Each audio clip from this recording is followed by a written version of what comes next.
झारखंड में भी लगभग 75% आबादी गांवों में रहती है।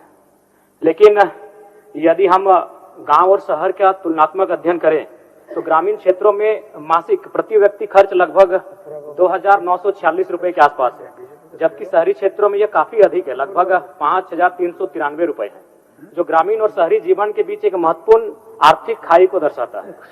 महोदय, इसमें लगभग दुगने का फर्क है। अतः मैं, चूंकि माननीय मंत्री महोदया काफी कुशल हैं, मैं चाहूंगा कि सबसे पहले गांव और शहर की खाई जो है उसे पाटने का काम करें।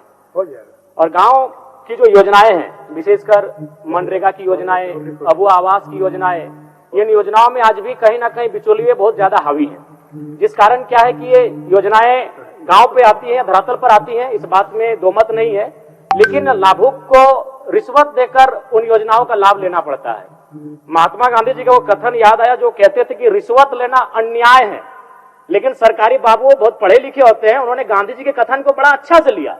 अन्याय को उन्होंने लिया, अन्य को तोड़ा और फिर बचा आय, यानी अन्याय बना लिया।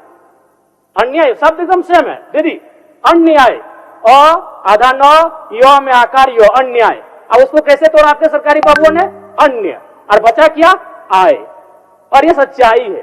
और मैं आपको सचेत भी करना चाहूंगा दीदी, क्योंकि आपके विभाग के तीन पूर्व मंत्री, आलमगीर साहब अभी जेल में है, एनोस साहब और हरिनारायण साहब जेल की यात्रा कर चुके हैं। ये एक ऐसा विभाग है जिसपे पूरे राज्य की नजर है और इसका इतिहास भी आप देख लीजिए। इसलिए मैं आपको सचेत भी करना चाहूंगा कि आप सावधान रहिएगा, बड़ी मेहनत से यहां तक आई है। थोड़ा सा जेएसएलपीएस की मैं बात कर लूं। महिला सशक्तिकरण और आजीविका पर काम करती है। लाह, रेशम, तसर रेशम उत्पादन और वनोपज पर आधारित उद्योग जैसे टोकरी बनाना, पत्तल बनाना आदि स्थानीय रोजगार के महत्वपूर्ण साधन है। और मैं मानता हूं, और आप विशेष बात पे ध्यान दें, क्योंकि अगर गोवा की आज औसत आय 3.57 लाख रुपए और सिक्किम की औसत आय 2.92 लाख रुपए हैं, जिनमें महिलाओं का एक महत्वपूर्ण योगदान है। अध्यक्ष महोदय, ग्रामीण विकास में सड़क निर्माण, पुल निर्माण बड़े महत्वपूर्ण होते हैं, क्योंकि विधायकों की एक जवाबदेही बनती है। और बहुत सारे विधायकों ने इस बात को उठाया कि पिछले वित्तीय वर्ष में कई ऐसी अनुशंसाएं हुई जिनमें कार्य नहीं हुआ है। इस बात को मानिए, मैंने आपको कई बार कहा है। दूसरी बात, शिक्षा विभाग में ऊपर में क्या हो रहा है, स्वास्थ्य विभाग में ऊपर में क्या हो रहा है, जनता को मालूम नहीं है। लेकिन अध्यक्ष महोदय, मंत्री महोदय, आपका जो विभाग है ये गांव की जनता जानती है, वो सीओ बीडीओ को समझती है। और जमुआ में हाल ही में एक घटना घटी थी जिसमें शायद सीओ थे अथवा बीडीओ थे, जिनकी गाड़ी पर खूब पथराव किया गया था। इसका मूल कारण है रिश्वत लेना।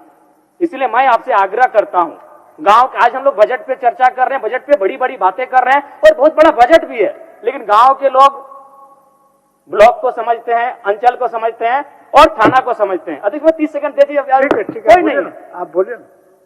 इसलिए कम से कम काम आप करिए, हमारा काम हम कर रहे हैं। बोलिए बोलिए बोलिए। इसलिए मैं आपसे आग्रह करूंगा इस पर विशेष ध्यान दिया जाए। और चूंकि जो काम होते हैं, चाहे सड़क निर्माण का कार्य हो, पुल निर्माण का कार्य हो, अगर उसमें जनता का एक फीडबैक रहने दीजिए। अगर जनता ने 70%, 80% जनता ने फीडबैक दिया कि हाँ काम ठीक ठाक हुआ है, तो बढ़िया, उसको इनाम दीजिए। लेकिन जनता ने अगर उस काम को नकारा तो ऐसे ठेकेदारों पर, संवेदकों पर और जो संबंधित अधिकारी हैं उन पर जांच होनी चाहिए और उस एजेंसी को ब्लैक लिस्टेड भी करना चाहिए। और मैं एक सुझाव देना चाहूंगा, जो योजनाएं, जो शिलापट बनता है उसमें एक क्यूआर कोड लगा दीजिएगा, ताकि स्कैन हो कि वो कितने की राशि है, योजना कितने से कितने वर्ष में कंप्लीट हुई, कब की है और उस योजनाओं में किनका योगदान है। मैं आपसे आग्रह करूंगा वो क्यूआर कोड उसमें लगाने का काम करेंगे। लाइव लगातार के वीडियो को लाइक करें, सब्सक्राइब करें और बेल आइकन को दबाना न भूलें।